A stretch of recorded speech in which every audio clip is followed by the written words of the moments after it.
Sportcat's Daily Gazette, live across Australia on Dare Media Group radio stations. News, weather. And somehow it all makes sense.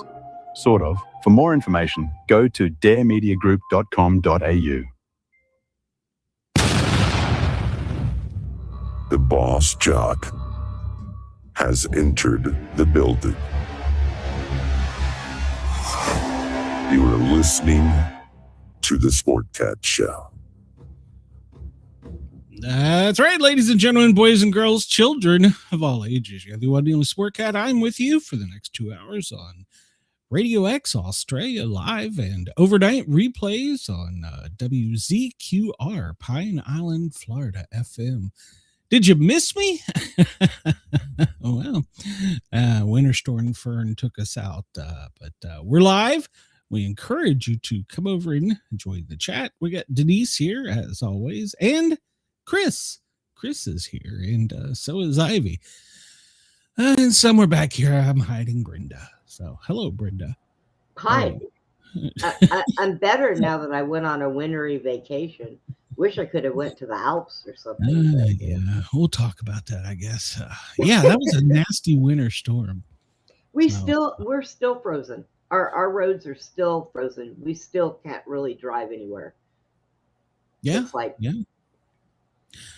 I think there's still several thousand people without power. Yeah, it was pretty nasty. I was looking up, and some places like New Mexico got 31 inches, and up in Boston area, they got almost 3 feet as well. So, well, they did a good job on our electricity was never a problem. Yeah. We had some issues with icing, and some parts of Atlanta here got up to 3/4 of an inch of ice. We got lucky because usually we're kind of at the where we live is kind of like at the tail end of the Appalachians. So we're at a lower elevation, but everything comes rolling off the mountain right at us. So we got lucky. I think we only got like maybe 1/4 to almost less than 1/2 inch of ice, but our power here only flickered a time or two.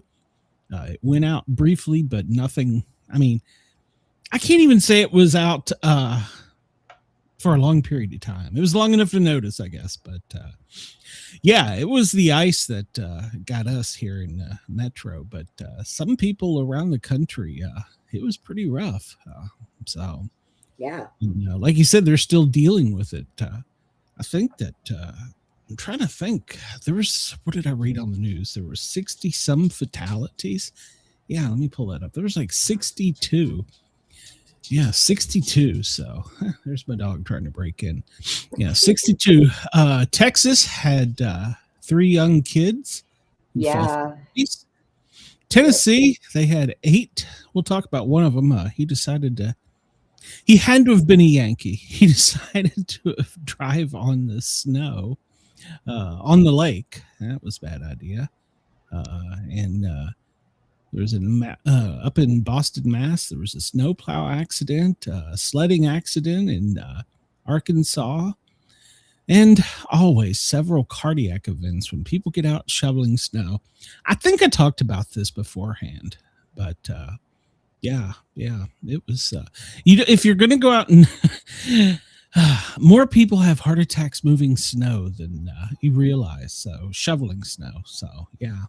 Hey, I had to do that in Tennessee. I mean, in Ohio, and I'm here to tell you that ain't no joke, man. You build muscles doing that shit. No, and we'll talk about it here in a minute. But there was still 400,000 people without power, mostly in Tennessee, Mississippi. So they're going to be out a little bit longer. In some lanes of, I think 40 are down to like 1 lane. So. Denise said they got 15 inches and they're expecting more. Yep. We're going to talk about that. Oh my God. Winter storm Guyana. So Glenn, we have to go dig Denise out of the snow. I may have a heart attack. I don't know if I can do that. So can I do that as my stress test? I will take that chance. Yeah, I guess so. So yeah, let's get into no, I hit Brenda. Let's get into the whatever the news stuff we got going on here. Oh, and seeing this on the Thin Line Rock station, I had to have other DJs fill in for me because it was flickering and we had some internet outages. So yeah, it was rough. Writer's Log said they made a ton of money moving snow as a young man. Yeah, he used to go in the neighborhood, and that was my job to go shovel out the neighbors. And I didn't charge the elderly ones, but I should have. So yeah, I did that. I'm trying to think. I had like 5 houses I did regularly, so it was a lot, but. Yeah, I hate shoveling snow. I hate it with a passion. So I guess I should file that under yard work. I hate mowing lawns too. Yeah. I just figure stay in the house, eventually it'll melt and go away. Well, yeah, it will, especially here in the South. But we're only going to get today, I think the high is going to be in the 40s. And I think maybe tomorrow it might hit 50 here in Atlanta. And then it's expected to plummet out again for a couple days. So, yeah, another cold front coming through. Denise says her neighbor helped her clear her car out. Was your car buried? Because I saw videos and pictures of people that their car was literally buried. Yeah. Call the cops. Dude, somebody stole my car. Man, it's under the snow. Yeah, no kidding. Well, it's 14:08 on the East Coast, Wednesday, January 28th.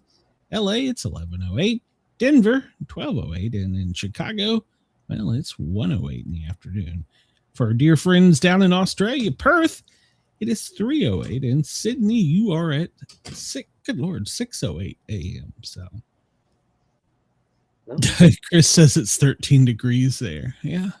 So it's a bit chilly. So if you did go outside and look up, which I did, I walked Ginger last night around midnight, and it was cold, but me and her walked briefly. I looked up at the moon, and you can see almost all of it. It's like it's 77% illumination. So yeah. I mean, she's got fur, so it doesn't bother her. She'll go out there and play in it. But I was like, all right, you're done. Let's go. So. Oh, my God. You should have seen Putin. So him and I had an argument of why he has socks and snow boots and shoes, because I took him outside in the back, and the minute he stepped from the house onto the deck, his little feet were jumping up. And I was like, yeah, see, if you put your little snow booties on that mommy got you, that wouldn't be happening. And he's like, he went out there, and there was a cat who was a stray cat that was in our yard. So do you not know this little guy went around to every spot that he thought that cat was and peed on everything to say, this is mine. This is mine. Yeah, that's what they do. But in the meantime, he came in, and then what did he do? He put his front paws on my leg and about froze me to death. Oh my God. I was like, dude. You'll be all right. Yeah, it was chilly out last night when I walked Ginger. So yeah, it was chilly. So let's see. Let's move along here. Well, the moon is coming up over South America. I'm sorry. Yeah, well, over South America and Africa right now. And I looked, and we are running 12. Why our sun is getting later and later? We're gonna have a time smear, Brenda. So. Oh, did you see that they're going to put through Congress the whole time change thing? That they don't want to do it no more, apparently. No. Yeah, somebody was saying something about that they're going to vote on it because doing the whole spring forward, fall back bullshit. They're going to vote on that, but they can't get a balanced budget passed. Yeah. See, so there you go. Yeah, well, we're almost 13 minutes behind. We're going to have a time smear. So, all right, Brenda, what kind of trivia do you want to do today? The newest ones: Alabama, Heart of Dixie, 1970s Australian Top 50. Yeah, no, I probably would bomb that one. Planet Avena Jukebox, We've got music in our system, soldiers of literature, easier people mix. I have no idea what that, something about authors. Okay. Death of authors, easier history mix. What's my name? It's celebrities. What's their real name? The Bugs Bunny Show theme song. Fill it in. And I don't know that I know that. Do you know the theme songs to Bugs Bunny? Never ends. I think so. I don't know that one. So, variety TV. What else? Flags of the World. I don't know what the hell that is. Franks of the World. Money. The Ripple in Still Water. Remember song lyrics that contain ripple. Okay. And geography. Today's general is 3 of a kind. Oh. Yeah, that's what it says. 3 of a kinds beats 2 pair, but only if you can identify. I guess you have to identify what that is. Follow kind of fun. You don't want to try it? I have no idea what it is. Yeah, we might as well. I mean, I haven't really been picking big lately, but what the hell? All right. Well, we'll try this on the fun trivia. 3 of a kind trivia mix. 3 of a kind, 2 pair, but only if you could identify what 3 of the things given in the questions have in common. Oh. This is going to be good. What do a mythical rug, which transports one quickly to a destination, a 1998 movie about a family of witches whose loves cause men to die untimely, and the art performed by Penn and Teller have in common? Trickery, enchanted, magic, or a spell? Magic, yeah, that's my guess. We'll go guess. That sounds good. What do a small handheld firearm, a soldier who appears in Shakespeare's Henry V and Henry IV, Part 2, The Merry Wives of Windsor, and the mascot of the athletics team of the University of Wyoming have in common? Oh, boy. Matchlock, pistol, dirk, or commander. What is the University of Wyoming's? Jesus, I'm trying. Pistol? No, it couldn't be a pistol because that was in Henry V's time. Oh, okay. And dirk could be a dirk, a matchlock, or a commander. I'm gonna have to guess a dirk, but I can't remember the University of Wyoming's. Okay, I could guess dirk too, but what the fuck is a dirk? That's a small knife. It's a Scottish knife that they used to hide on their leg under their kilt. It was like a that's a good one. Yeah. So, but the key word is handheld firearm, and a soldier who appears in the firearms that they used to have that had the knives at the end of them. Those, what were those called? No, that was a bayonet. Yes. Yeah. So, the Merry Wives of Windsor and a mascot of the athletics for the University of Wyoming. So, is Wyoming's mascot a marionette? Like, I have no idea. That has different meanings. I have no idea. Anybody know what the University of Wyoming's? I don't know. Chris says, "What is a dirk?" Is a quote of the day. I hope you got that right. I'm pretty sure that's what that is. That's what I've never heard of this. Hold on, I'm gonna look that one because I think that's what that's called.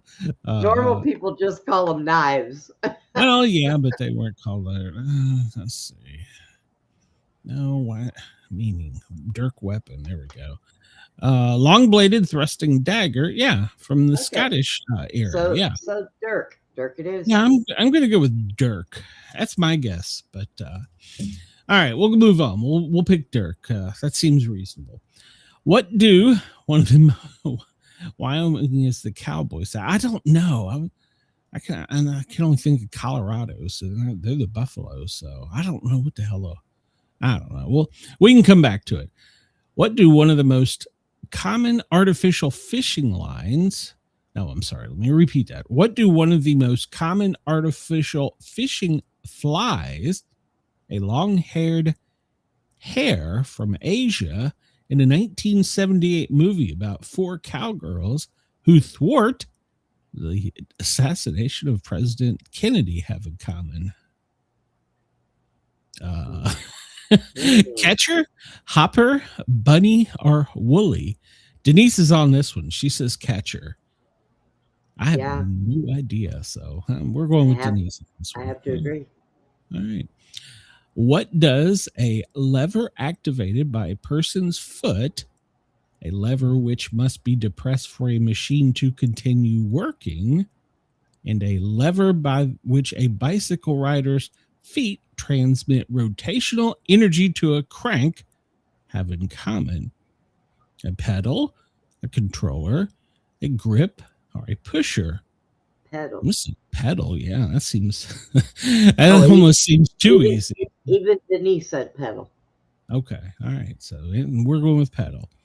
What do the American jazz pianist, and a composer who wrote Round Midnight and Straight, No Chaser, an early opponent of Batman, a red-hooded vampire, and an endangered earless seal of Hawaii, have in common? You know, when you were reading that out, I could have swore to God I heard you say a pisser. Like, what? I think a pianist. I got a joke about that.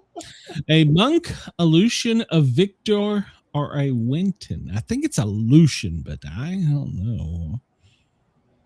A red-headed vampire, an endangered earless seal of Hawaii, a jazz pianist and composer who wrote Round Midnight and Straight No One. I'm guessing Lucian. That's we'll let you guess that one because I have no idea. Probably wrong. So, let's see. What do an idiophone percussion instrument, a story about the American occupation of an Italian village in Sicily during WW2, and a paralysis on one side of the face, have in common? Timpani, bell, nervosa, or zufalo? Nervosa? I'm thinking nervosa, yeah, because that's got. But Chris says a bell. Everybody in the chat says a bell. Oh, okay. Well, it could be Bell's palsy. So yeah, that's. Oh, true. yeah. Yeah, Bell's palsy. So see, our chat picks us up sometimes. What do a portion of a stand of bagpipe, which produces a single harmonizing note, the 3 robotic helpers in a 1972 sci-fi movie Silent Running, in a tedious, samorphous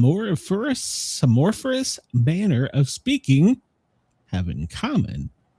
Drone, bore, chanter, or forge? Denise says drone. That seems reasonable, but I don't know. Yeah. I was thinking chanter. But... Yeah. Chris says this is making me think too much. I don't like it. Well, we don't really know, so we'll go with Denise. We'll go with drone. Yeah, we'll go Denise. Denise, this whole trivia is on you today. What do a navigational device use to determine the cardinal directions, a device used to measure the distance between 2 points on a map or a chart, and a Jeep crossover SUV introduced in 2007 as an entry-level product, have in common? Protractor, ruler, compass, or patriot? Ooh, now see, there was 2 Jeeps introduced, and I think one was a compass and one was a patriot, but I think the compass was like the little teeny one for like the city folks that like to pretend they got SUV. There's a lot of them here in Atlanta. Well, both Denise and Chris are saying the compass. Yes, that's right. They both said compass. So, what do a She's already ahead of us. What do a genus of northern hemisphere flowering plant, commonly known as the iris, Jasper Johns' painting of Old Glory in 1954, and a visual waved signal to stop have in common? A pennon, I don't know what the hell that is, a lantern, a flag, or a banner. I'm going to go with flag. I think I flag. would think so. Yeah, I think flag is the right answer. So we'll go with flag. What do the 38th President of the United States, born Leslie Lynch King Jr., and the only character other than Arthur Dent, oh God, why the fuck did I just say that name? Then Arthur Dent to appear throughout the Hitchhiker's Guide to the Galaxy and one of the world's largest and most important modeling agents have in common? Ronald, Ford, Richard, or Otto? And everybody's saying Ford, so I'm going to go with Ford. I don't have a clue, and I just hate uttering that name. All right, submit my answers. Here we go. Let's see what happens. All right, number one, what do a mythical rug which transports one quickly to a destination, a 1988 movie about a family of witches whose love causes men to die untimely? Don't all women do that? And art performed and Teller have in common? Magic carpets figure in mythology in the Middle East. Sandra Bullock and Nicole Kidman play sisters in the filming of Alice Hoffman's Practical Magic. Raymond Joseph Teller, who had his name legally changed to Teller, and Penn Juliet are a magic act. So there we go. All right, so we got this wrong. What do a small handheld firearm, a soldier who appears in Shakespeare's Henry V and IV, Part 2, The Merry Wives of Windsor, and the mascot of the athletic teams have in common? And it was a pistol. So it was firearms capable of being held and discharged in one hand are called pistols. We don't know about that. The ancient pistol is a character. It was in a character of his plays, William Shakespeare's plays. Okay. And the mascots of the team of the University of Wyoming is called a cowboy named Pistol Pete. Pistol Pete. I remember Pistol Pete. All right, so I should listen to the chat on that one. All right, so what do one of the most common artificial fishing flies, a long-haired hare from Asia, and a 1978 movie about four cowgirls who thwart the assassination of President Teddy Roosevelt have in common? We put catcher, but the correct answer was woolly. The woolly booger, also called the woolly worm, is an artificial fly, fish just above the surface of the water, which resembles large nymphs drowning. So, all right, in places like Bhutan, China, India, Nepal, and Pakistan, there hops a woolly hare. Okay, they prefer high altitudes. All right. In Wild and Woolly in 1978, four women break out of prison in 1903 to prevent an Irish assassin from killing the President of the United States. I've never seen that one, so I don't feel too bad. So only 53% of the people got that one. So, all right.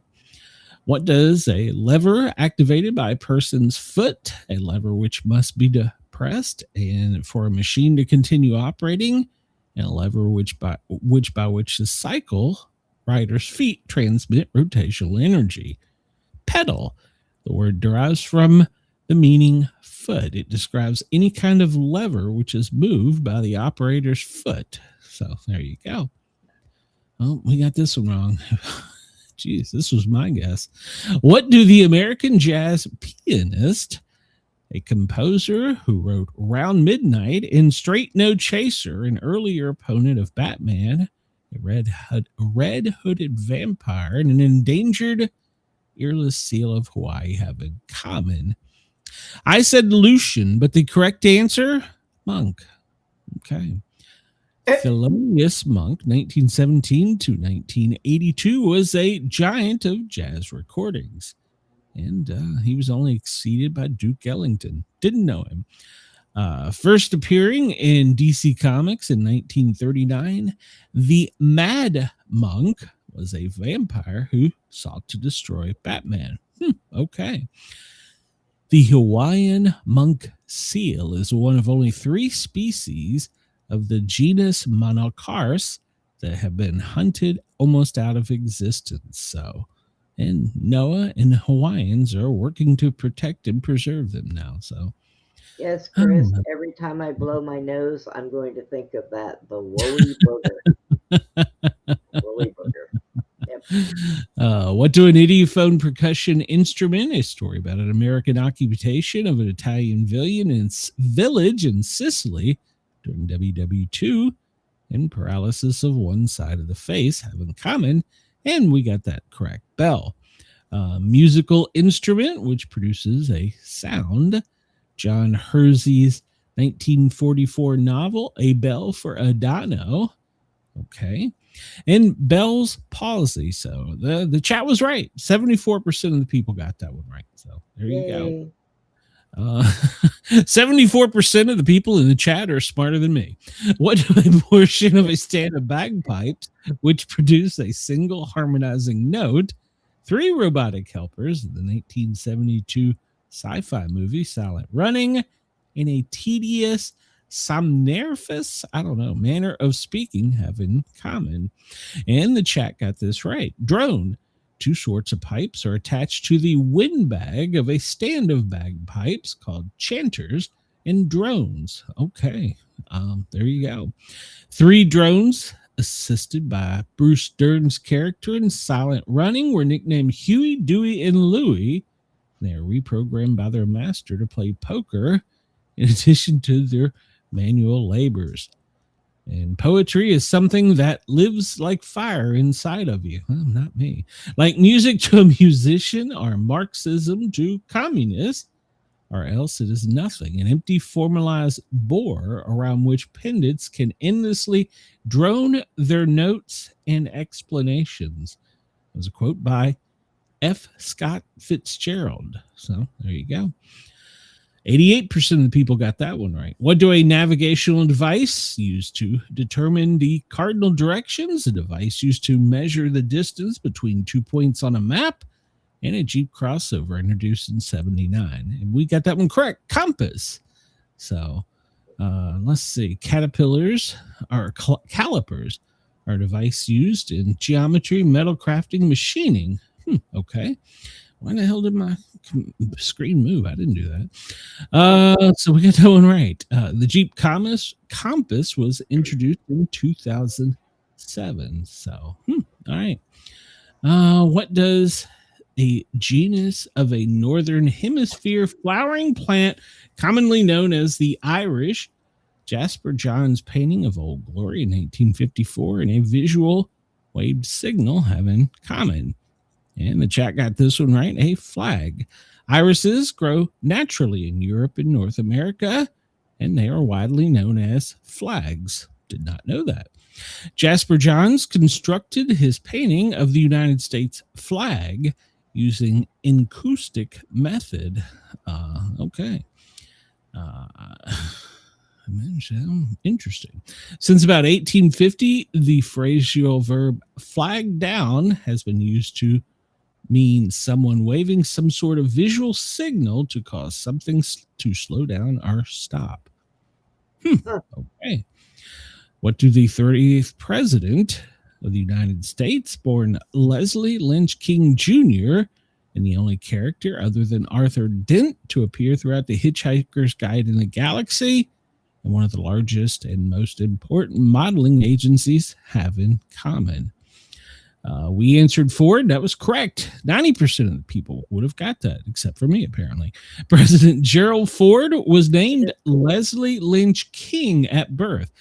I did not know that, but his name was changed because his mother remarried. He became president upon resignation of Richard Nixon. He was an Eagle Scout. Okay. Ford is a journalist researching obscure corners of the galaxy for the guide. He rescues Arthur Dent, yeah, that's his mistake, from Earth mere moments before it's destroyed to make its way to hyperspace. The Ford Modeling Agency was founded in 1946 by Elaine and Gerald Ford, no relation to the presidency. So, all right, so there you go. We scored 7 out of 10, so well, not too bad, I guess. We could have done better. So, thank you to Denise. Otherwise, I would have really looked stupid today. So, there you go. And if you would have listened to her and I when we said pistol. Yeah, whatever. So, all right, this day, trivia, January 28th. What word in English language is spelled wrong more often than any other word? Oh, God. Well, check my spell check. What word in the English language is spelled wrong more than any other word? Right?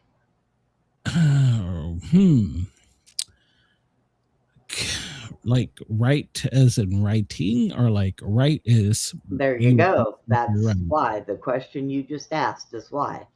But could it not also be they, there, too? Oh, hell, I don't know. Wrong is spelled wrong. Okay. That might be it. And the word wrong. Yeah. All right. So Chris. Chris is the smart one today. So we get Chris the cookie. Everybody wants to save the earth. Nobody wants to help mom do the dishes. Quote of the day from PJ O'Rourke. Oh, there's a lot of truth there. That's true. Shit. Yep. This day in 1986, do you remember where you were?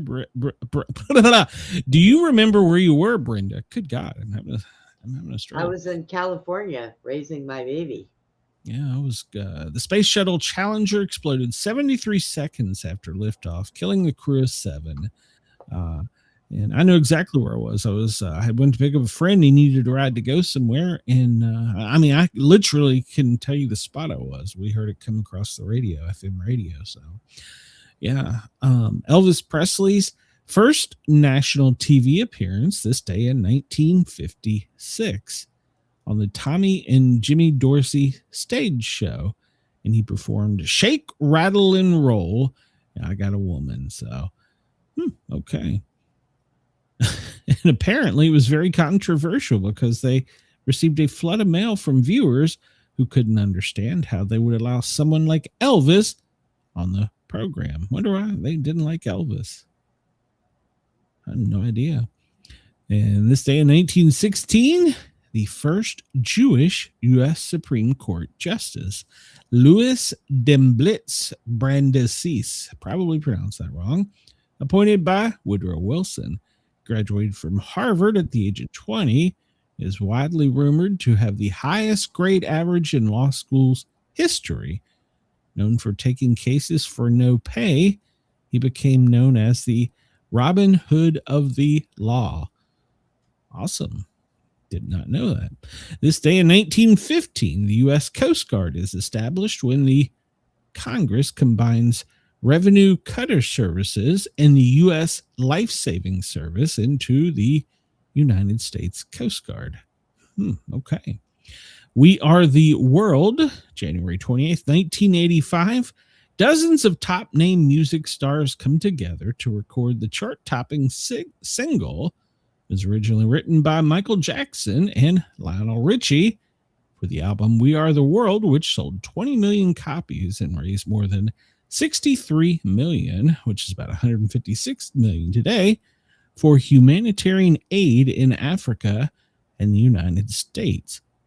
Fast becoming U.S. popular song in history. Why don't these artists do something like that today instead of the shit they do? So. I could tell you that. Yeah. No. Fantasy Island. This day in 1978, the TV series Fantasy Island debuts on ABC. Boss, the plane. Oh my God. Why do this to me? American League Baseball. This day in 1901, American League is formed, consisting of 8 baseball teams. The first city street lit by gaslight. This day in 1807 in London. Okay. Birthdays today. 1956, Elsa the Lioness. The book, movie Born Free were based on her life story in 1956. Huh. All right.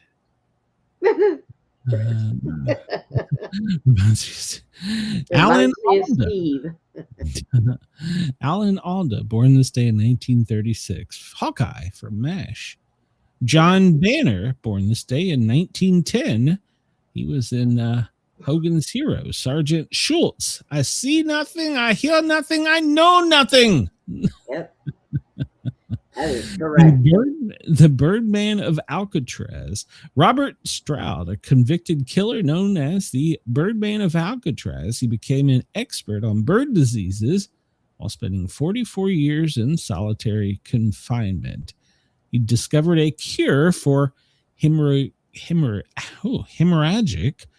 septicemia, and it's a family diseases in birds. So, okay. I thought you were going to say he discovered hemorrhoids. At 18, he murdered a man for assaulting a woman he was pimping out for prostitution. He was sentenced to 12 years and developed a reputation as one of the most violent prisoners in the prison. And he was transported to the penitentiary in Leavenworth, Canada. There, he killed a guard and was sentenced to death by hanging. His mother appealed to the President Woodrow Wilson, who halted the execution. That's a man who stands up for his woman now. He was pimping out his bitch, and somebody decided to be mean, so he took it out on everybody. Talk about opening a can of whoop ass. Yep. He found some injured sparrows in the prison yard and raised them to adulthood. He then began raising and selling canaries and bird medicines via mail order to help support his mom. Over the years, he raised 300 canaries and wrote 2 books on the care of birds. After prison officials found the equipment they had ordered for his birds was actually distilling alcohol, and due to his violent tendencies, he was transferred to Alcatraz, where he was no longer allowed to keep birds. He just wanted a little hooch. Come on, man. This guy was interesting. Sir Henry Morton Stanley, a British-American-born reporter and explorer, upon finding Scottish explorer Dr. David Livingstone in Africa in 1871, he queried Dr. Livingstone, I presume. Born this day in 1841. You remember him, don't you? So. Oh, yeah. I was there when he was born. See, I knew it. The first U.S. naval officer executed on mutiny this day in 1823. Philip Spencer, an American naval officer. He was the first officer executed for mutiny. His father was President John Tyler's Secretary of War at the time. Wow. He joined the Navy with the help of his father, the Secretary of War. He twice assaulted an officer aboard the USS North Carolina while under the influence of alcohol. He was then reassigned to the USS John Adams, where he was involved in a drunken brawl with a Royal Navy officer while on shore leave. He attempted to avoid court-martial by resigning, but his resignation was rejected, and he was reassigned to the USS Somers. He was then accused of forming a plan with 2 other sailors to seize, good Lord, to seize the Somers and sail her as a pirate ship. The 3 men were hanged at Yardom, so another bad dude there. He just didn't like his Navy career, apparently. Right.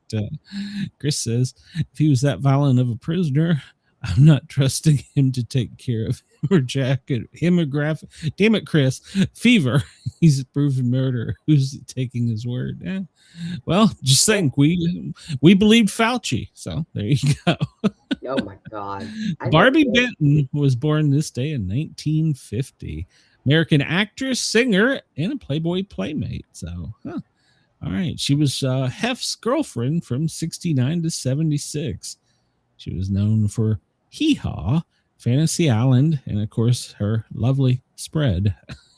It's amazing. Hef traded her for a younger version. Looks almost just like her, but with blonde hair. I read an article today that men live longer if they have younger women in their lives and if they exchange women to keep younger women. That was something I read today from the AP. I'm like, yeah, I'm not running with that story. Susan Howard, an American actress known for her shows on Dallas, Donna Krebs, and Star Trek's the Klingon captain, wife of a Klingon captain, Kang. She was born this day in 1944. Jean-Felix Picard, born this day in 1884, a Swiss-born American pioneer in ballooning and diving vehicles. He and his identical twin, Augusta, established many flight records in 1934. He and his wife made the first successful stratospheric flight through the clouds. Now, how the hell do you convince in the 1800s your wife, hey, let's get on this balloon and fly up about 11 miles? Get her drunk? I don't know. I'm sorry about that. I had somebody knock on the door. I need to hang a sign on my door outside that says, do not knock on my door between the hours of 1 and 3. Yeah, do not discourage. Get one of those, just put a sock on the doorknob. Charles Nash, born this day in 1864. He was known for the Buick. He was the president of the motor company and later GM. And he founded Nash Motor Company. William Seward Burroughs, an American inventor, born this day in 1857. He invented the recording adding machine. Okay. Oh. Here's a pope with no face. Sabine Baring Gould, born this day in 1834, clergyman, author of Hymn of Onward Christian Soldier. Oh, damn. I'll have that stuck in my head now. Clement IX, born this day in 1600, an Italian religious leader and 238th pope, only from 1667 to 1669. That's why he didn't have a face. He was only there for 2 years. Eh? Yeah. He was busy. He didn't have time to pose for a picture. Henry the Seventh, King of England. He won the throne by defeating King Richard III, the Battle of Bosworth Field. The culmination of the War of Roses. He was left the last king of England to win the throne on the battlefield. All right. And now they just hand it to you, don't they? Unless you're in another right. Arena. So let's see. We will skip quickly through today in history and see if there's anything interesting. It's like today. A worm. Yeah. The first X-rated movie depicting artificial insemination opened in London this day in 1951. La Vie commence domain. Okay. Why am I going to Google this? I want a copy of this movie. I don't. 1985 charity single "We Are the World," which we just talked about. It topped the charts. 2017 Australian Open, Serena Williams defeats her older sister, Venus. So, okay. Did you know Iceland becomes the first Western country to legalize abortion this day in 1935? We'll just go take them over too. So, isn't that what we do here in America? We just take shit over. Yeah, this is mine. They go out there and they pee on it. I want this. This is mine. Yeah. Let it be said. Let it be done. Damn, Ginger's really trying to get in here. Let's see here. It's Lego Day. There you go. Yeah, everybody get out there and step on one. Oh, trust me, Squirt has tons of them everywhere. So. That's probably why the dog wants in. She's like, get me away from this little terrorist. Yeah, probably. It's National Daisy Day, National Kazoo Day. Why don't they give those damn protesters kazoos? We'll talk about that in a bit. American Immigration Lawyer Association Day of Action. Christy McAuliffe Day. She was an astronaut killed in the Challenger explosion. Data Privacy Day. Global Community Engagement Day. International Reducing CO2 Emissions Day. Jose Marti's birthday and memorial. Julian Felipe Day. I don't know who half these people are. Library Shelfie Day. National Blueberry Pancake Day. I knew there was Pancake Day in there somewhere. I knew there had to have been. I like my pancakes with peanut butter and blueberry sauce. National Pediatrician Day. Pop Art Day. Rattlesnake Roundup Day. No, thank you. Thank a plugin developer. I'm on it. Yeah, you're good at rounding up the rattlesnakes. Right. All right, let's see. We talked about all of these. Gift of the Ladybug Day. All right, don't know what the hell that is, but we'll move on. And I think we got all these. Data Privacy Day. I saw some creepy videos about AI might be spying on us. You're just now getting that? What? Well, no, I mean, it was pretty some interesting stuff. So I started to run with the story on it, but I was like, nah, I'm gonna not do that. I think I'm gonna buy me a kazoo. I want a kazoo. I'll give a kazoo to Squirt. There you go. Oh, it's the boy. 39th day of winter. Yeah, and it's only going to get worse. Let's see here. Yeah, we covered most of this, so we'll move on. The modern Lego was patented this day in 1958. Lego bricks from what year are compatible with... I'm sorry. Lego bricks from that year are still compatible with bricks produced today. Okay. And this day in 1959, the Green Bay Packers head coach was named Vince Lombardi. So there you go. He went on to be a great coach and historical NFL figure. Let's see. FBI executes search warrant at Fulton County's election office near Atlanta. Well, that's breaking news. That's right here. So, Lord have mercy. It's going to be ugly. State Election Board in May 2024 heard a case that alleged documentation was missing for thousands of votes in the recount of the presidential contest in 2020. After a presentation by a lawyer and an investigator for the Secretary of State, a response by the county, and lengthy discussion among board members, they've decided to issue a letter of reprimand to the county. Shortly after the note, they shifted towards a conservative majority, which was repeatedly sought to reopen the case. The board's lone Democrat and chair have objected, arguing the case is closed, citing multiple reviews that found that while the county's 2020 elections were sloppy and poorly managed, there was no evidence of intentional wrongdoing. Really? Oh, I believe they should just go to WSB and see the yeah, there's all kinds of stuff. Let's see. Trump recently said people will soon be prosecuted for what they did in the 2020 election. Jesus Christ. Georgia has been do it already. Yeah, well, I don't believe that we're going to put anybody in jail. What the hell is Bondi doing? She's got, yeah, this is all a paper tiger is all this is. So,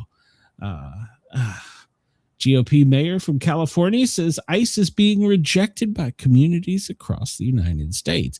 There's a lot of truth to that. So, yeah. So the FBI is right around the corner from me in Fulton. So hopefully they won't find me though. So I'll be safe and sound here. So I got Brenda to protect me. So she's keeping me. It'll be good. FBI, open up! Go away. So I'll get him. Billionaires praise Trump. All right. Rubio says regime change in Iran would be far more complex than Venezuela. You think? Yeah, just a little bit. It's there's nothing that can be won in Iran. Hang on, I got to take this call. Give me a minute, Glenn. Okay. There's nothing that can be won in Iran. That dictator is killing anybody who doesn't think like him, and he's got a large following. And now they're hiding in schools and hospitals and setting up encampments, hoping that the military bombs them. There's nothing good is going to come from that. I'm sorry. So there we go. Rubio says Venezuelan oil sales will pay for daily government services. I wonder what the hell that means. Let's see. Yeah, I just don't think anything positive can come out of us going to war with Iran. I really don't. No. But that was a positive phone call. Oh, okay. My batteries will be here on the 3rd of February. Oh, I was hoping you were saying we were picked up by the Miami affiliate. Damn it, Brenda. Okay. Oh, yeah, okay. Let's see. We'll talk about that in a minute. The federal agents involved in the shooting of Alex Pretty, is it Pretty or Pretty, have been placed on leave. It's administrative leave. Calm down, people. Let's see. Democrats threaten to impeach Kristi Noem. Yeah, they're trying to get her. Yeah. The attorney general says 16 protesters were arrested in Minnesota. That's all? They could have got many more. That to me would have been like easy fishing. So the FBI is going to investigate the attack on Representative Ilhan Omar. Okay. It was fake. She faked that. I'm sorry. Yeah, we'll talk about that in a minute. Yeah. We are all on survival mode, according to Minneapolis residents. All right. Let's see. Border patrols are on leave. We'll talk about that here in a minute. What does it mean? It means they're sent home with pay. And they won't say where. They're not going to tell you where. Do you okay, Bob shot him in the back of the head. Tim shot him in the neck. And this guy, well, I think he shot the curb. They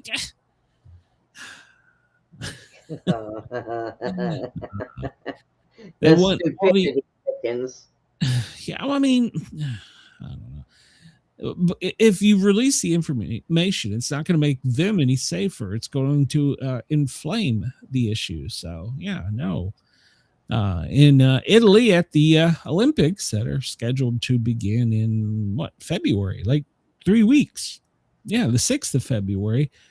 Italy is kicking out all the ICE agents because they're Nazi soldiers. Their words, not mine. Only 2 agents shot him. Trump doesn't mention Minnesota at a Treasury event. Minnesota Governor Tim Walz visits Pretty's memorial. Oh, well, that was sweet of him because yesterday he was running for his life. So, Walz. Ecuador says ICE agent attempted to enter its consulate. That is true. And they can't do that. The consulate in Minneapolis, well, it was in Minnesota, the Ecuadorian compound, they're not allowed there. That's sacred ground. We can't do that. So let's see. Trump suggests that we'll take a more relaxed approach in Minneapolis. Yeah, so good times. All right. So we'll move on there. Anything interesting here? I think, it's the same one, isn't it? Yeah, I think I just got a double screen. So train attack. Okay. In Ukraine, apparently that's breaking. All right. And misinformation about the shooting. So, okay. Spreading that the man that killed him on Saturday, or the man that was killed Saturday, so he'd been fired as a nurse back, is fake news. No, he resigned. He wasn't working currently. So a lot of questions are, how the hell was he getting paid? So, Lord, I'm not even going to look at that one. All right, we're going to move on from this one. This is breaking news live from the BBC if you want to go check it out. All right, let's get into our normal daily slop. We'll about be on time. Well, the Doomsday Clock, according to UPI and the International Agency of Astronomers and Physicists and whatever, the smart people, we moved the Doomsday Clock 3 seconds ahead. It's now 85 seconds to midnight. So there you go. Are you familiar with the Doomsday Clock, Brenda? I don't pay attention to that. Well, it's a guide that began 7 minutes to midnight in 1947 as a way to convey the threat of the nuclear danger. In 1949, it really moved ahead to 3 minutes, and in 1963, it went 12 minutes. It was only moved a couple times back and forth between the 70s, 80s, and 90s. At the end of the Cold War, went back to 17 minutes to midnight. The furthest it's been from Doomsday. In 2023, it was moved 90 seconds, and in 2025, 89 seconds. So too many people want to play with big things that go boom, and that's why they so us, China, Russia, North Korea, Iran, All right, Brenda, one storm is gone, but yet another is born. That's what they say. Yes. Deadly cold. Brace for the bomb cyclone known as Guyana. So it's another snowstorm that's going to hit the eastern seaboard. Now, there's not a lot of, some people are saying it's going to come further inland and cross over the Appalachian down into the heart of the South in Atlanta and in Georgia. But it's going to hammer somewhere between Chesapeake Bay and probably Myrtle Beach. They're going to be measuring snow in feet, not inches. Interesting. My show title had me singing Motley Crue 10 seconds. All right, well. So yeah, this snow that's coming is, it's called a bomb cyclone. And I could get into the nerd stuff, but basically there's a front coming down from Canada. And it is kind of, it's coming down basically from the mid-Atlantic, Ohio Valley region. It's coming straight down. It's vertical right now, and it's pushing that cold air down into the deep south. Well, what's happening is it's meeting a front off the coast of the Atlantic, and it is pushing it back to the west. And if you know anything about storms in the south, any storm that moves from east to west, as opposed west to east, is much more significant in power. So this one could be for the coastline, for the Carolinas and Chesapeake Bay, maybe inland as far as Richmond and the other side of the Appalachia. They're going to be measuring this in feet of snow. So, but we're all going to get the cold. So yeah, there you go. Of course we are. Yeah. So, and did you notice there was one thing out of all the weather stories that was never mentioned, and I couldn't find it in any of them. Do you know what it was, Brenda? No, what was it? Global warming. Not mentioned one time. How many times over the summer during the hurricanes did we hear global warming, global warming, global warming? Yeah, well, now that we're getting hammered by cold stuff, they're like, forget about that. We'll talk about that again in the summer. So that is the biggest. No. Oh, I don't disagree, but yeah, it's funny. The media, the mainstream media, they're all such liars. So Yeah. At any rate, Chris says, I wish Canada would contain their cold weather as well as keep their illegals out of our country. No, wow. And that morally superior to us trying to do the same thing. Yeah. So yeah, the bomb cyclone is going to come down from Canada, somewhere between the Ohio Valley, mid-Atlantic. It could venture as far over as to the Appalachian area. And then it's going to hit that front. It's going to move it. It's stronger, and it's going to push it with all that Atlantic moisture back to the west. And then it's going to spin up the coast. And like I said, there could be areas from pretty much Chesapeake Bay up to, Nova Scotia. That will be measuring it in feet. So, yeah, Vermont got over, I think it was like almost 2 feet. My son's shed collapsed. So, so you probably won't be affected much by this, Brenda, other than the cold. But it could pose a real threat to the South again. So, and they're also saying it could become a nor'easter. So, yeah, when it moves further up north. So, hang on, Denise. It's help's coming. So, I wanted to pull this up a little bit earlier. This is the outage map and show just how many people were still without power. Tennessee has 128,000, well, almost 129,000. Mississippi, 115,000.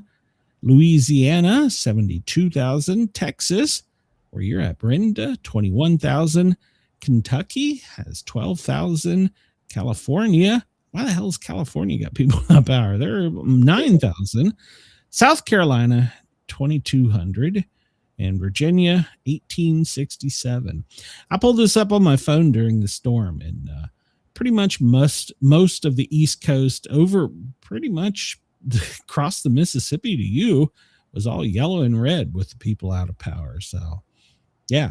But, there's still people trying to get their power back on. So it's crazy. So, and another one's coming. But I don't think this one's going to go inland as far west. So let's hope. I mean, I wouldn't mind for a little snow here in Atlanta. So, have you heard about this, Brenda? The upcoming food riots. Well, yeah, upcoming food riots. See, I want you to pay attention because I'm going to be the first to talk about this. They plant these little tiny seeds in headlines and they're like, well, we told you. So start the little ones here. So this comes to us from Natural News and the introduction to the perfect storm across America, the perfect storm of economic collapse, engineered food shortages, and government overreach is building towards an inevitable explosion of social unrest. The term food riot evokes images of distant failing nations, but the structural cracks in the U.S. food and financial system have reached a critical point. From manipulated supply chains to hyperinflation and weaponization of climatation has placed the balance substance just out of reach for Americans. So, and it's no longer a theoretical risk. So, Amazon, Walmart had to step in as food banks in exchange for government contracts controlling every bite. Did you know that? Nope. Yeah, Walmart and Amazon were getting contracts during some of these storms to be food banks. So, so somehow that doesn't surprise me, really. The root causes declining food production and economic collapse. And there's a historical cycle what we're witnessing is not unique. It's part of a predictable, cynical process of civilization rise and fall. History shows that empires become, I can't even pronounce that, cyretic, overextended, and morally bankrupt. Well, yeah, that's pretty much it. And we are at a tail end of such a cycle, according to analysis. So, fracturing ideological fault lines in the communities. Yep, we have plenty of that. So, the government's blueprint from ICE to a domestic police state. As the crisis deepens, the state's priorities will shift from welfare to warfare against its own people. The mechanism for this are already being built and tested. Current immigration enforcement officers provide a template for domestic population control. Imagine a scenario where agencies like ICE shift their focus, as one AI predicted model suggested, from drugs to food stamp smuggling. That sounds familiar. The infrastructure, tracking, rating, and detaining is already in place. It merely requires a change in mandation, being mandated. So surveillance, well, we talk about that frequently. The balloons and the drones that are up catching every single transmission coming and going. So we've talked about that before. And then U.S. resources and fading dominance in the world. So yeah, preparing for the inevitable. So the only secure path is a self-reliance and building of decentralized local communities. So according to this, the coming food riots and the state oppressive response are not an apocalyptic end, but a violent transition. So, and you can go read all this if you would like over at Natural News. It's a very good article talking about the state of the country and our economic system and their prediction of a upcoming food riot. So stay tuned. Well, you probably won't hear it from me. So they'll probably have. I don't know who they're going to hear it from, because they sure are going to hear it from me. No, they won't hear from mainstream media. So Chris says every disaster seems to work out as a financial boom for Amazon. They cleaned up during COVID while everyone else had to follow rules. Yep. Well, yesterday, Trump went and he went to a restaurant and started speaking to people. He just, it was staged, but he had the limo stop and they went into a restaurant or a diner where people were at. And he was wearing a glove on only his left hand. So now everybody wants to know, why is he covering his left hand? Is it because of the bruising? Has the bruising gotten worse? So everybody's questioning. That's the government conspiracy of the day, because Michael Jackson did it for years and he was okay. So did anybody ever find out who that was on stage that we couldn't see, that Biden tried to shake hands with? Did anybody find out who that was? I mean, Biden did so much stupid shit and they're worried about a Band-Aid on his hand or wearing the fuck up, people. Oh, yeah, maybe I have a conspiracy. Here you go. Put your tinfoil hat on. Maybe he's really Michael Jackson in a disguise. Oh, God. There you go. I'll throw that out there. Run with it. Not me. So. I think that if I was president and I was going to another country or going to be around a bunch of people shaking hands, I might want to put something on my hand too, because But that's not the hand he shakes hands with. He shakes hands with his right hand. With his left hand, he's keeping gloves. Maybe his left hand was cold.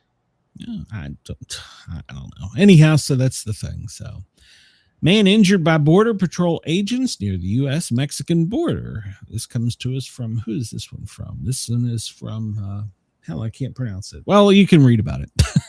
A man who authorities say was involved in human smuggling was shot in exchange of gunfire with the Border Patrol. They were attempting to apprehend a 34-year-old Arizona man during a traffic stop when he fled and shot at a Border Patrol helicopters and agents. The suspect, Patrick Gary Shigale, was transported to a hospital and was recovering from surgery on Tuesday evening. Authorities from the Pima County Sheriff's Office said during a news conference that he believes the Border Patrol agent involved in the shooting acted lawfully based on what is known so far. The investigation is ongoing. So, yeah, he fled. He shot at the helicopter and then he shot at the agent. And, well, he didn't win the shootout. He's in critical condition. So. And people are upset because of this, right? Let me guess. They're not as upset about this as they are. Okay. Okay. This is an exclusive from PM. ICE captures 2 illegal immigrants fleeing arrest in Maine after locals lend them an ATV. Local residents in Waterboro have reportedly been cheering on ICE agents, with some even providing direct assistance like a loaned ATV. In a scene resembling an action movie, a U.S. Immigration and Customs Enforcement agent borrowed a resident's all-terrain vehicle to chase down and apprehend 2 illegal aliens who attempted to flee on foot through deep snowy Maine. That would have been fatal for them, probably. The incident, captured on video exclusively by PM, obtained by the Post Millennial, is the name of the publication, and it occurred near Little Ossipee Pond in Waterboro. Shows the 2 illegal aliens dressed in dark clothing running across a vast frozen landscape as they trudge through the snow. And then you see an ice agent appear driving an ATV. Oh boy. Yeah. There's no uprising about this one, but you know what? I'm going to just throw this out there.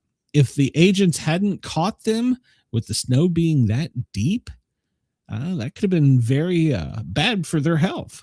So, because I'm going to guess they were probably ill prepared to deal with the cold weather when they fled. So they probably just had on jeans, boots, and a jacket, and they were in waist deep snow in areas. So yeah, it's probably good that they got captured.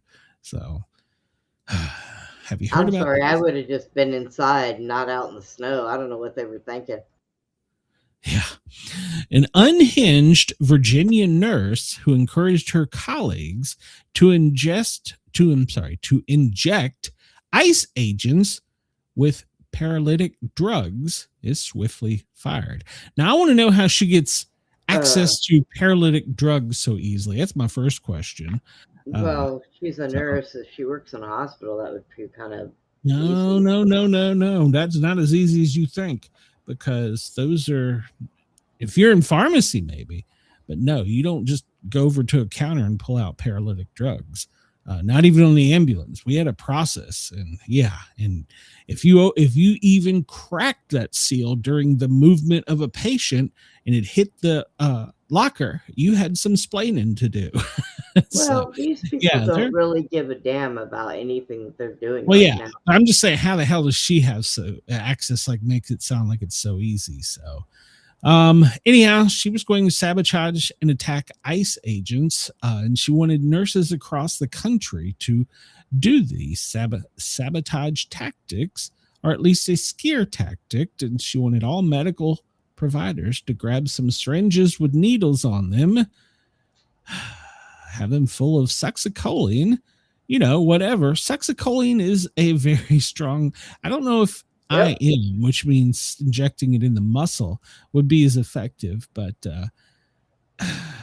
it would cause temporarily anesthesia and a temporary paralysis. It does wear off quickly, but I'm not sure about the metabolism of it through intramuscular, which is just basically a jab.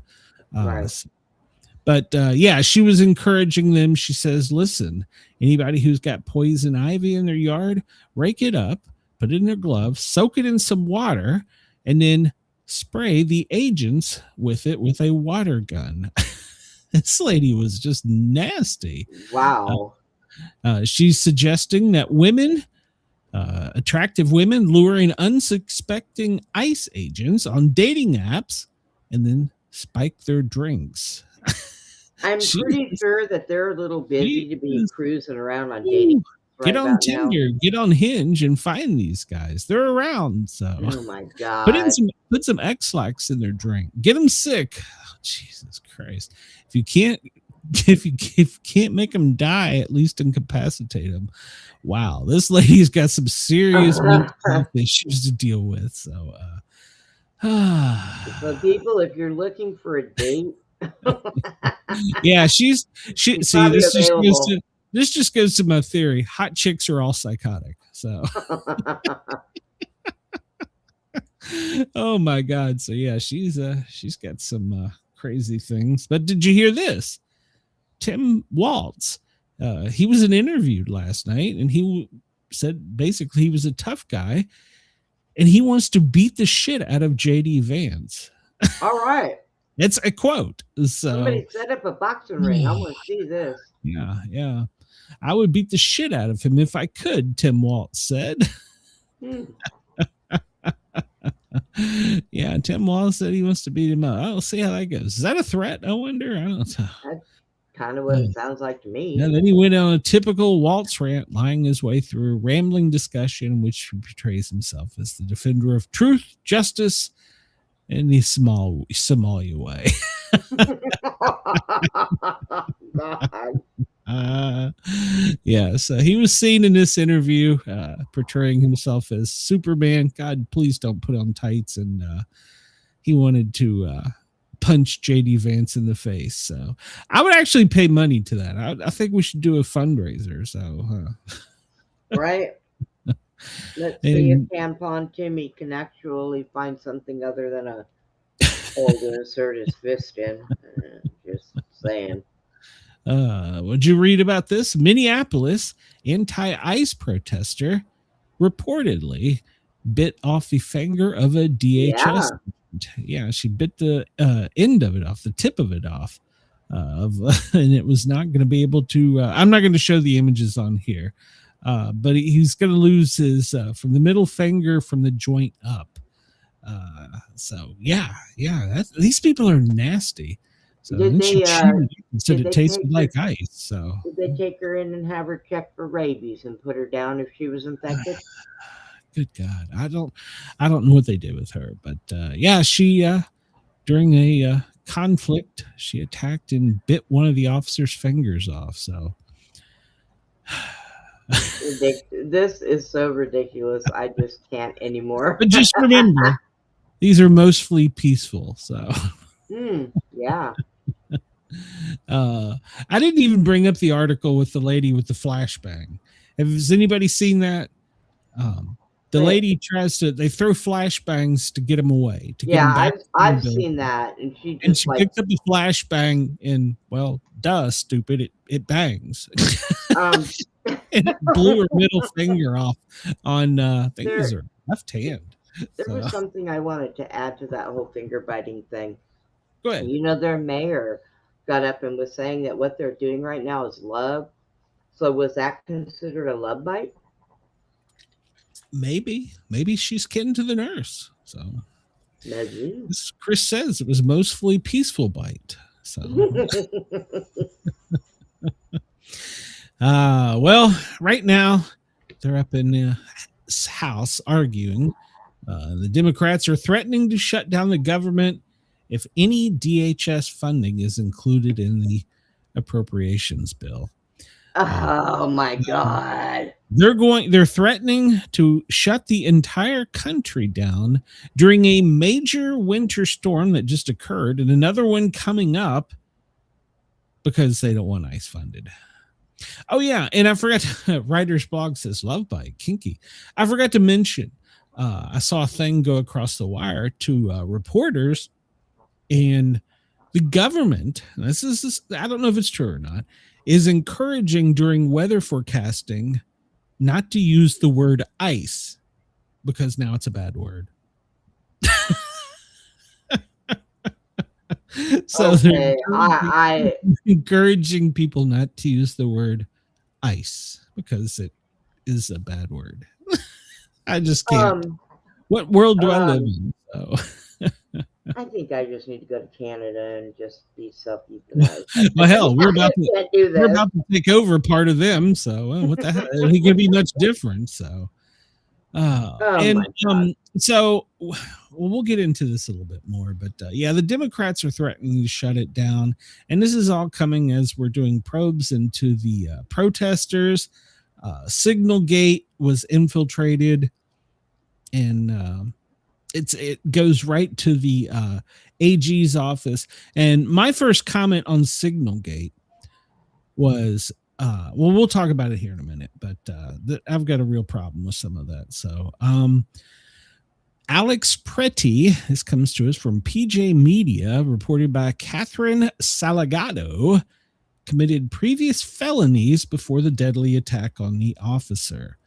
They want you to believe that the man who died during the violent clash with Border Patrol in Minneapolis was an innocent legal observer with a heart of gold.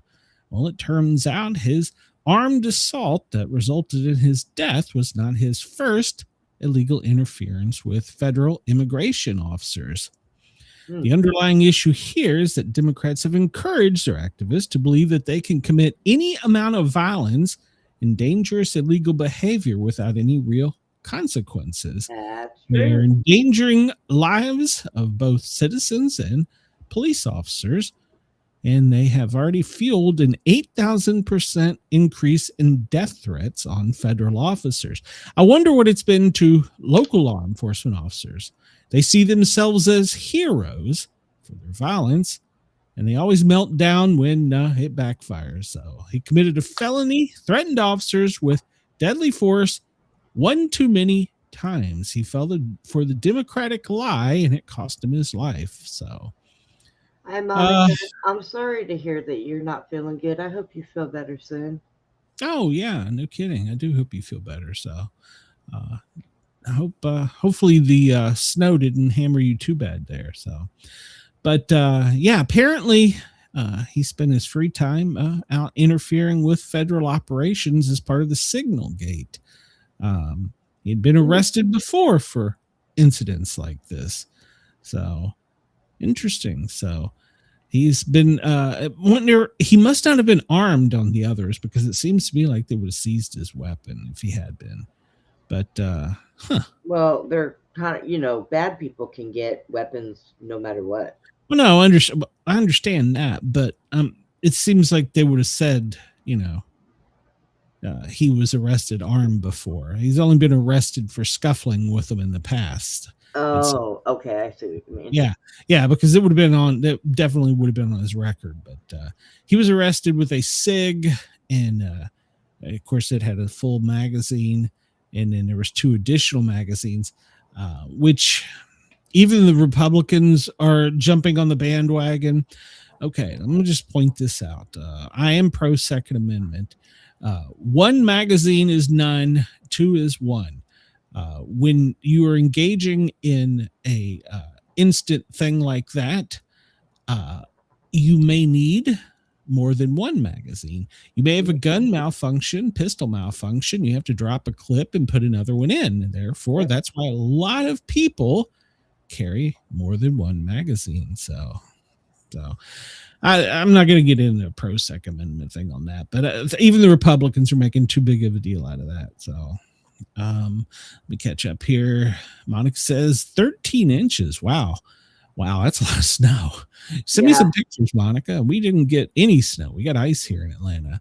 The temperatures were in the teens during the day and single digits at night. Yeah, we only hit the teens during the late afternoon and overnight here in Atlanta. But yeah, that's cold. So yeah, send me some pictures. I like snow pics. If you want, I'll even post any of my listeners' snow pics. Oh, and I should mention this. It was Australian listener messaged me and pointed out, while we're going through this horrible cold front here on the East Coast that we're whining about, down at the bottom of the world in Australia, they're dealing with temperatures in the 120s Fahrenheit. Oh, yeah. 120. Yep. So yeah, our winter is their summer. They got floods and fires. So yeah. So you can look at my show description. Not today's. I don't think I have it updated in today's. Any of them, and you'll see. You can send an email to sportcat@protonmail.com, or if you want to find me on social media, Facebook, I'm Sportcat Medic. So pretty easy to find. So, or Monica, if you're on my Facebook, you can send it to my messenger too. And I can send I swear, I thought you said MySpace. Damn, you're showing your age. So I'm sorry. I probably should have stayed on that thing. I'm just gonna say it. I think now it's just a music thing, isn't it? I haven't even looked. I don't even know. So there was 2 federal officers that fired shots during the encounter that killed Alice Pretty, according to the preliminary investigation. So 2 federal officers fired shots that killed the person, Alex Pretty, over the weekend in Minnesota. And they tried to take him into custody. He resisted, leading to a struggle. During the struggle, a Border Patrol agent yelled, "Gun, gun, gun," which is what you do as a law enforcement officer. And then other officers, 2 officers, a border patrol and another Customs Border Patrol agent, each fired their Glock duty issued pistols. So, and they're conducting an analysis based on the review of body cams and documentation. So, and separately, a man was arrested after he sprayed an unknown fluid. Oh, we're going to talk about that in a minute. So, Yeah. So, all right, here, I'm only going to do this one. Well, let's finish with this. Agents involved are placed on administrative leave. 37-year-old Alex Pretty was two officers who we talked about, and they are basically they're putting him on administrative leave. So they're until the investigation's complete. So, all right, everybody see the video. Everybody knows what happened, knows the outcome. I'm only going to do this once because I'm not going to be like these clickbait people and try and get people to come over and argue with me or tell me that I'm right or I'm wrong. Here is my view, my hot take. And I said this from the moment I saw the first video. The one officer that was in the tan jacket with the brown boots that yelled gun, gun, gun was in the process of disarming him. And in the process of disarming him, he retrieved it from his holster, which he was wearing on his back. Horrible place, by the way, to put it if you're a concealed carry person. And he turned to his right and went to go behind a vehicle. So now let's get to some order here. This happened within seconds. This wasn't over a long period of time. This wasn't anything that you can slow down. And it's great to armchair quarterback, but he yelled gun, gun, gun while he did disarm Pretty. And then he turned to his right and started going back towards the other side of the street. If you pay close attention as he is taking his second step, you can see the SIG discharge unintentionally. Don't know if his finger was on the trigger. Doubtful, because it looked like he had trigger control. Or SIGs, that particular one, has been recalled for unintentional discharges. In fact, that's why police and military don't carry that one anymore. It's a very expensive. It's about a $1,700 gun, not to mention the optics he had on it.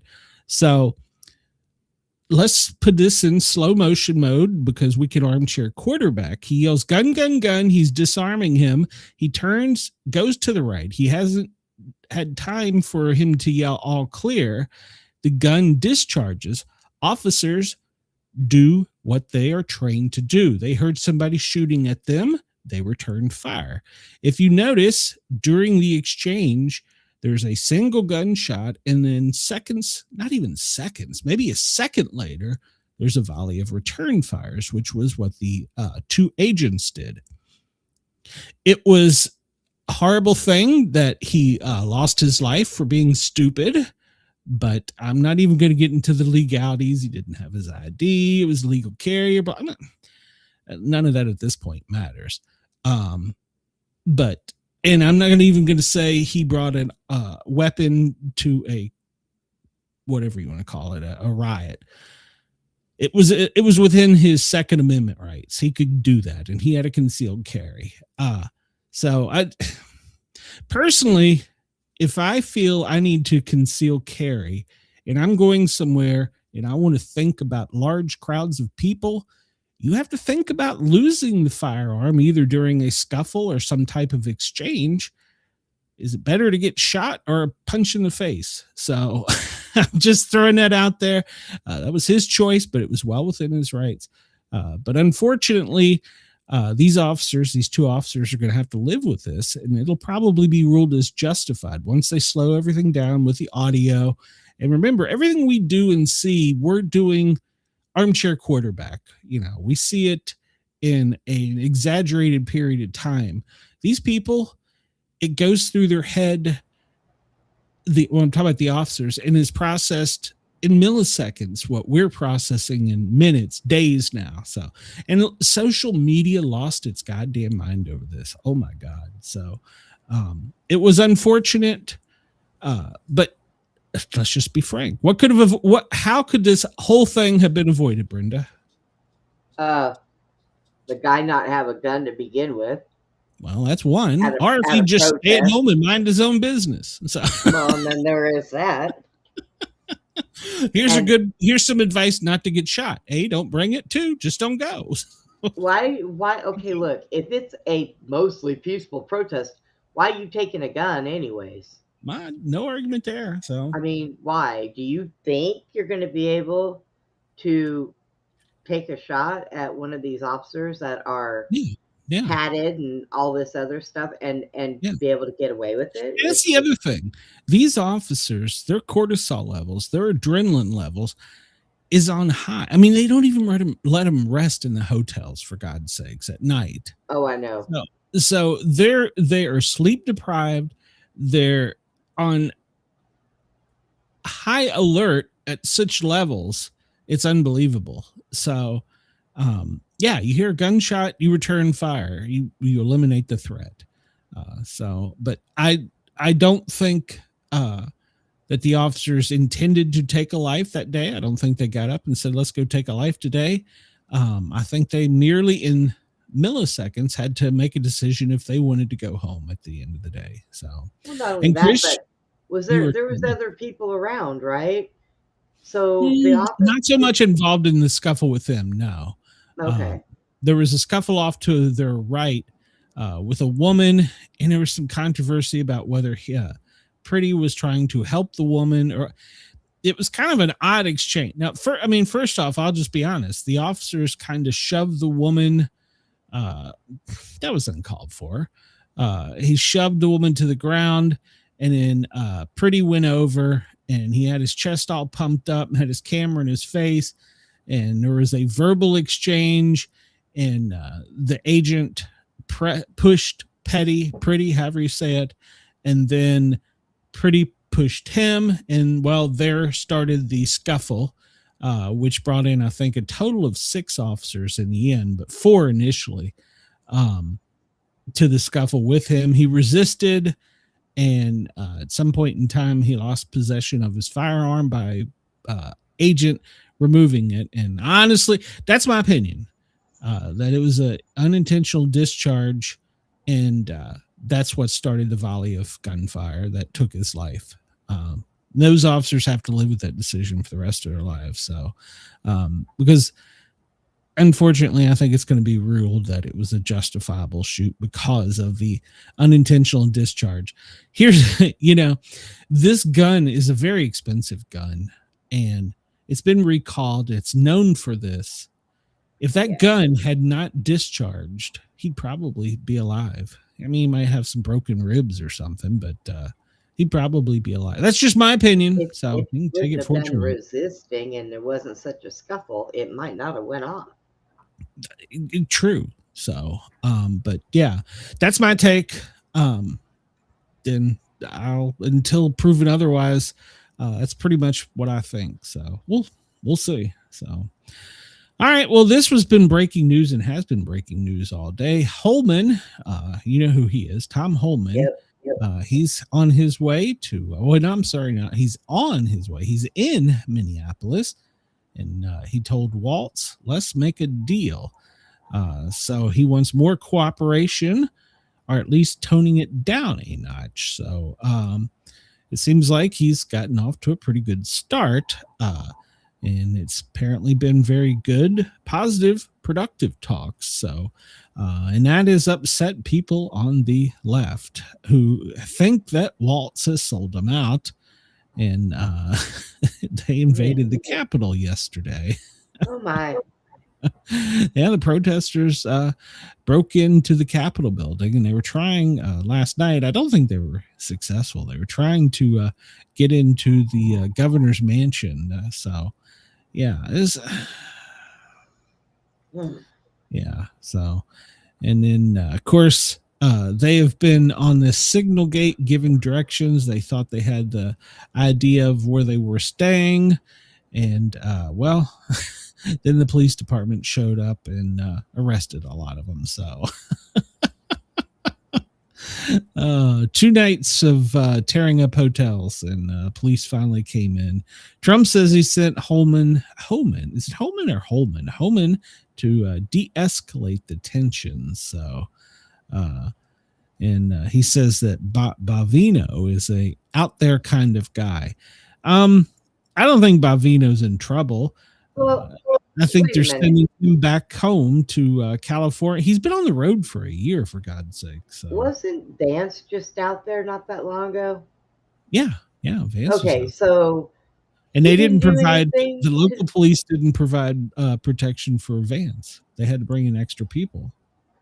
But so he wasn't there to do something to de-escalate, and now it escalated again. No. Vance he tried to set up a community roundtable, and both Ray and the governor and the mayor both declined to attend. So they think by sending Holman out there, it's going to help.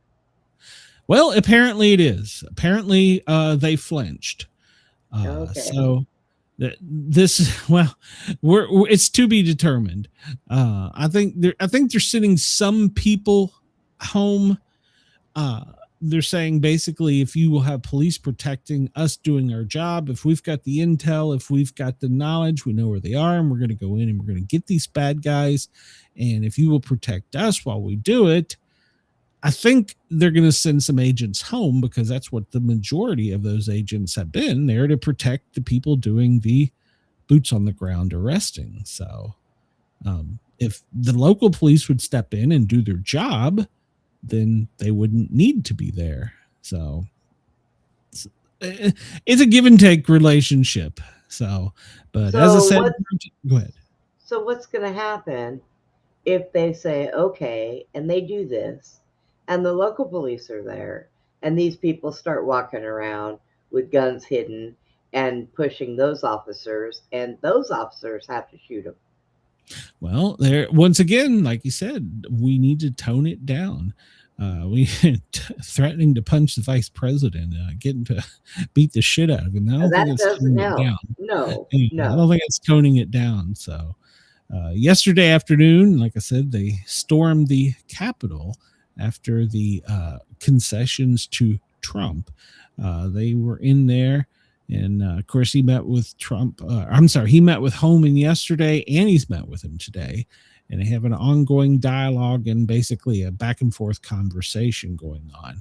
And well, it's a citizens have invaded the Capitol, and they think that he's give up on them. So, it's what he's doing is too late. He should have done something a long time ago. I agree. Communities. I agree. So, and then we have this here. Here we go. Jacob Frey, the mayor of Minneapolis, puts him on note. Trump puts the mayor on notice over a serious violation of the law.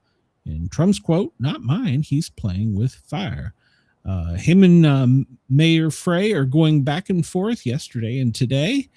Jacob Frey says, "I shared with Mr. Holman the serious negative impacts this operation has had on our Minneapolis and surrounding communities, as well as the strain it has placed on our local police officers." Now here, pay attention. "I also made it clear that Minneapolis does not and will not enforce federal immigration laws, and that we will remain on keeping our neighbors and street safe. City leaders will continue to stay in conversation with Mr. Holman and his team." So the state police have been called in. The National Guard's already been deployed. They were handing out donuts and hot chocolate to the protesters. Jesus Christ, that was disgusting. So now they're back and forth in an X-war. This is from President Trump. Surprisingly, Mayor Jacob Frey just stated that Minneapolis does not and will not enforce immigration laws after having a very productive conversation. Could somebody in his inner sanctum please explain that this statement is a very serious violation of the law and that he is playing with fire? To which Mayor Frey replied in the X war. The job of our police is to keep people safe, not enforce federal immigration laws. I want them preventing homicides, not hunting down a working dad who contributes to Metropolitan Minneapolis, I guess is the abbreviation for MPLS, and is from Ecuador, similar to the policy your guy Rudy had in New York City. Everyone should feel safe calling 911. So, yep, they're going back and forth. The mayor is not flinching and not letting his police department help him. So, and we have another mayor and police chief. Philadelphia is preparing an ambitious plan to protect its city from ICE and help local law enforcement, feel more empowered to arrest federal agents. Okay. The city is worried that they're going to be under the next violent ICE attacks. And, well, they've been on the ground and picking people up. And so the city is planning, getting it planned in advance. They are banning federal agents from using face masks, requiring badges, and they're prohibiting Philadelphia police officers and city services from cooperating with ICE or offering any data on residents, banning ICE agents without judicial warrants from all city property, schools, courts, hospitals, and all private businesses.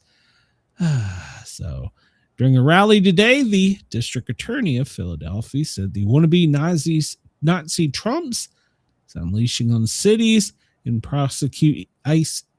And he promised to prosecute ICE officers who break state and local laws. If we have to hunt you down the way they hunted down the Nazis for decades, we will find your identities, we will find you, and we will achieve justice. Wow. And that's from the police chief, the district attorney, and Mayor Parker. So she says that she has the guts to stand up for them. That I guess the rest of the country doesn't. So, yeah, this is going to end up being a damn civil war. So, yeah. Good Lord. Chris says, I recognize Holman's photo from a picture of Obama putting a medal on him for being an outstanding ICE agent. Yep. Under a different administration, he was a hero for doing the exact same thing. So, this is from Red State, talking about Signal, the chat group. People need to understand that this is organized. There's money involved in this. There's vetted funds in this. In the Signal group, they have group chats, mobile patrols, foot patrols, dispatch. Then they have all kinds of other things. But here's the one that bothers me the most. License plate checker. Good God. They should not have access to NCIC and the ability to run license plates or driver's licenses. That tells me they have a connection either in the AG's office, our local law enforcement, or the 911 communications district. Because when I took my classes dealing with NCIC, which is basically your dispatcher sitting at a tag and they tell you, I want you to run Tennessee 1, 2, 3, 4, 5, 6 and tell me what it comes back to. Give me a 2829. It's a records check and check for warrants. It's a basic police thing. You type in the information, it goes off to the national database. What goes here straight first to the capital, which is Atlanta, obviously. And then from there, it goes out to the national database. And you can actually access the federal or the international database if you have clearance. You have to take a specific class on how to do this, how to run those records and get those checks. You have to sign a DNA, do not disclose agreement. You also have to sign acknowledgement notarized in front of them under penalty of federal, local, and state laws of if you violate this. In other words, if you see a hot girl going down the street and you're like, hey, I want that girl's info, and you pull her up, you can be arrested as the communications officer. So I have a real problem that they have somebody on the inside getting this. Now, also, let's just throw out another little rule from NCIC. If I run a plate, Tennessee 1, 2, 3, 4, 5, and it comes back hot or stolen, or there's the guy's wanted for a murder in Mississippi, I have 60 minutes to put a report in that computer, and it can be a basic report. Something, police made contact, arrested individual, see police report, something simple like that, and that'll close it. But if you don't close that within 60 minutes, that goes straight to the FBI. And you have a timer on your screen that literally tells you if you run this and it comes back hot, you have 60 minutes to report a resolution to the FBI or to the database, or it will go straight to the FBI for investigation. So I really have a problem with that. That tells me that somebody somewhere, not only are they funded and organized, but that tells me that they have somebody on the inside, and that bothers the shit out of me. So, all right, well, let's move on real quick, because there's one other point I want to touch on with this stuff. Man, we're going to run out of time today. Tom Holman issued a statement afterwards saying they're making good communications with the exception of the mayor. So he expressed they all need to work with supporting law enforcement to get criminals off the street. We didn't agree on everything. The meetings were productive and a starting point. So that was his press release today. The latest on the ground here. Let's pull this up. This comes to us from the Minnesotan, which is their newspaper. Let's see. It's nothing too breaking news here. We're going to talk about her in a minute. Let's see. What else do we got? Well, I got to get to this point. The whistles that they're giving out to protesters. Do you know anything about them, Brenda? They're just whistles and they're paying. No, actually, that's incorrect. No. They are specific whistles to operate on a certain tone that has a neurological effect. Well, yeah. So it's not just you go buy 29-cent whistle at Target or wherever the hell you buy. I don't even know where the hell you buy a whistle. I guess Amazon. But it's a specific tone that generates a neurological response. So yeah. So, all right. So Friday, there's a coalition of far left groups led by Communist Activist Network tied to the CCP, millionaire Marxist Neville Roy Singham. I don't know anything about him. Brenda, you'll have to tell me about him. He wants to bring schools, businesses shut down.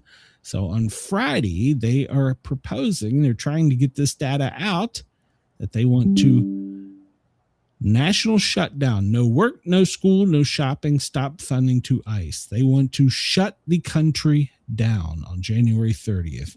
A nationwide day of no school, no work, no shopping. Well, I got news for you. Unless the internet's out, Brenda and I'll be here. So, sorry, Charlie. So we'll be here. I say that, and then now they'll come pound on my door in a minute. But yeah, so there's a nationwide shuttage that's being planned and organized by the communists on Friday. All right, so let's talk about Omar Oak real quickly. She was giving a little speech to a little town hall meeting in Minneapolis with her, I guess, constituents, and somebody sprayed her with a liquid and was tackled immediately by somebody there. So, all right. So a lot of people are saying that the guy was sitting in the front row. He had a syringe. He stood up when she mentioned impeaching Kristi Noem, which I think was the flag or the trigger for him. And he got up and sprayed this brownish colored vinegar smelling fluid on her. I think it struck her on the right cheek and down across her shoulder into her clothing. So here's my take on it. This guy apparently has never been charged with a violent crime, but he's been convicted of DUI. His name is Anthony James Kazmarek. He's 55, third-degree assault for spraying an unknown liquid onto the representative last night. He has 2 kids. He's not employed. So, and he was receiving disability insurance. So there you go. Make fun of that, I guess. They go into his Facebook account. They get in deep on this with PJ Media. Here's the thing of it. And you're going to hear this as a headline. Many people believe this was staged. So Brenda, you got 3 minutes. Tell us why you think it was staged. Because ain't nobody dumb enough to walk into such a small room and do that with all those people there that can stop him. Number one. I disagree with that. And it looks fake. First of all, what congresswoman, especially a woman, do you know that they're going to let people get that close to her and she's going to try to chase after them? Get the fuck out of here. You hit on one of my points. Natural response. If you're an elected official and you're attacked, as you dive backwards, you let security do their job. She ran towards him as if she knew the danger was over. He could have had another needle that he stabbed in her chest, for all we know. So she ran towards him. That's not a natural response. That's my first thing. Secondly, security failed her miserably. Aside from the fact of him being allowed that close proximity and not being, maybe he could get a syringe through of whatever. It may be he got that in. So, well, he obviously did. But security failed her there. They failed her by letting it even get to her. But here is my argument as a hazardous materials technician. We're still calling that an unknown fluid, right? We carried on with that fluid on her face, or wiped off of her face, on her clothing, on the podium, in puddles of that, into a room full of her constituents. As a hazardous materials technician, I'm telling you right here, right now, that shit should have been shut down. Everybody should have been moved to a separate room and thoroughly cleaned before they left that facility. And then the FBI hazmat team come in and investigate. So, yes, that was a staged event. Because if it had properly happened, because I've actually ran this call at the ice place in Chamblee, Georgia. Somebody set off a pepper spray canister. We knew what it was pretty quickly, but we had to lock the facility down and decontaminate everybody. First, treat the people who were directly injured, and then we had to decontaminate them while the FBI hazmat team went in and got the rest of the substance. So this was absolutely a staged event, because she went on, she charged towards him. Then she said she's a fighter and stood up there and carried on. If you're so concerned about your goddamn citizens, why did you let them sit in a room with an unknown substance on the ground that could have been inhaled, that could have killed the entire room? I'll wait.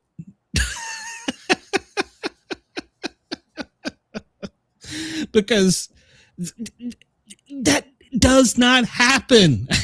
It doesn't happen. I want people to understand that doesn't happen. Instantly, that room becomes a hot zone.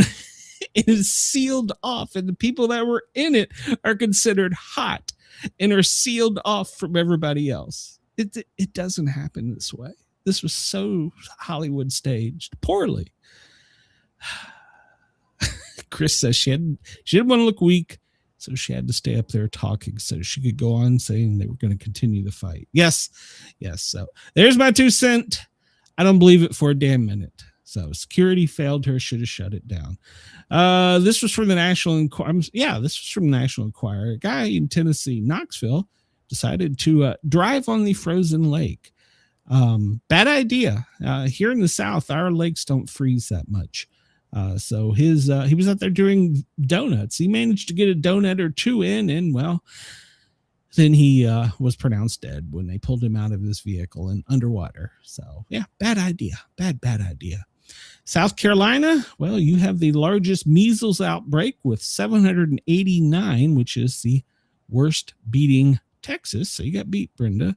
by many cases. So, as of 789 cases right now in the Carolinas. But don't worry, they're going to get frozen in, so they'll keep all that shit over there. So, hopefully, let's see. We're trying to go through this quick. Key reason that the Democrats are trying to stop deportations. Well, it's got to do with flipping colors from blue to red. We'll cover that another day. This guy was a carjacker in Florida. He apologized as he was carjacking a victim, allowed her to keep her purse and her belongings on West Colonial Drive. I know right where that is. I actually do know right where that was. He said he needed to go see his grandmother and was crying, and he pointed a gun in her face and took her stuff, kicked her out, and drove off. So there was a police chase, and they got the guy, but he was just trying to go see his grandmother. So maybe Granny can come visit him in jail.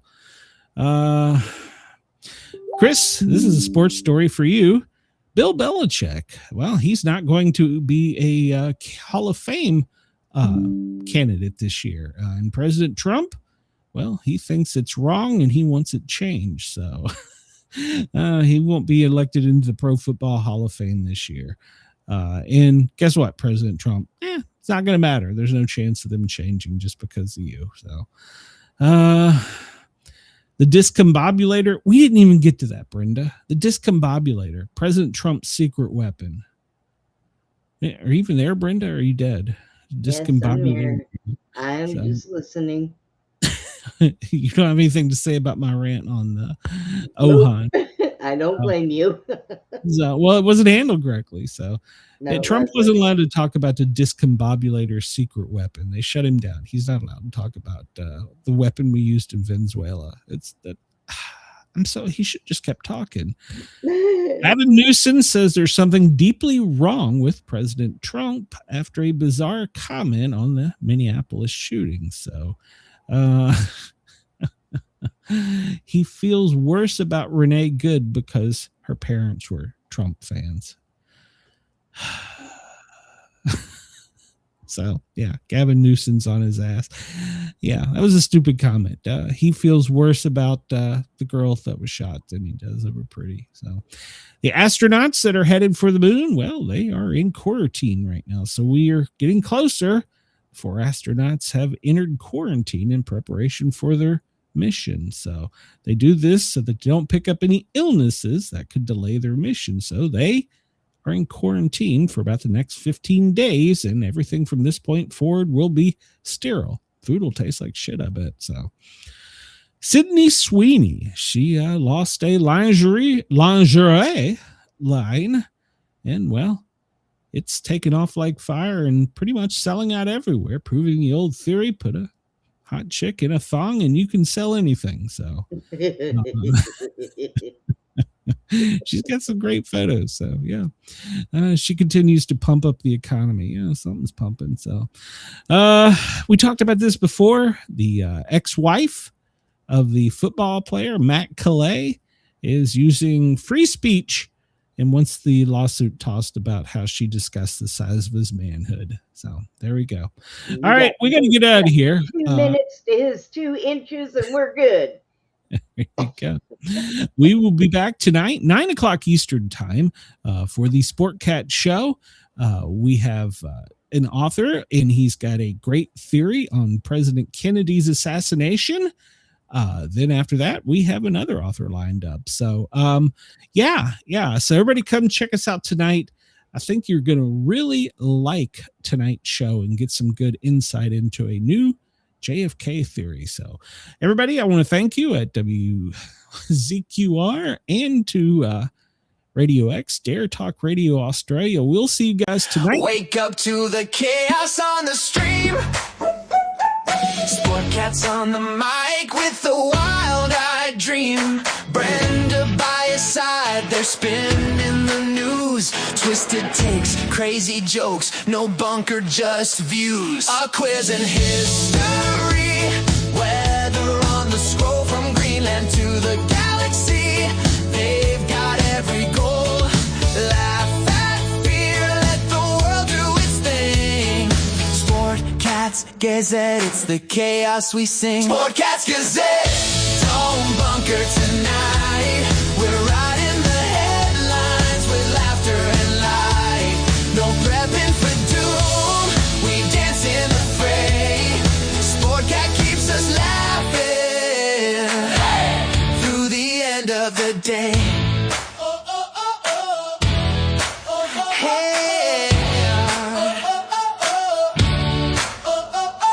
NASA aborts, politics explode.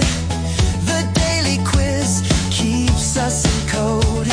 Sasquatch, aliens, sports and lore.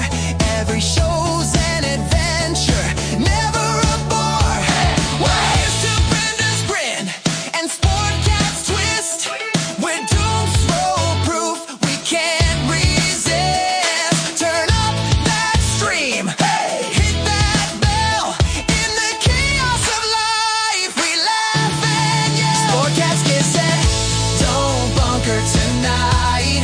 We're riding the headlines with laughter and light. No prepping for doom, we dance in the fray. Sportcat keeps us laughing through the end of the day.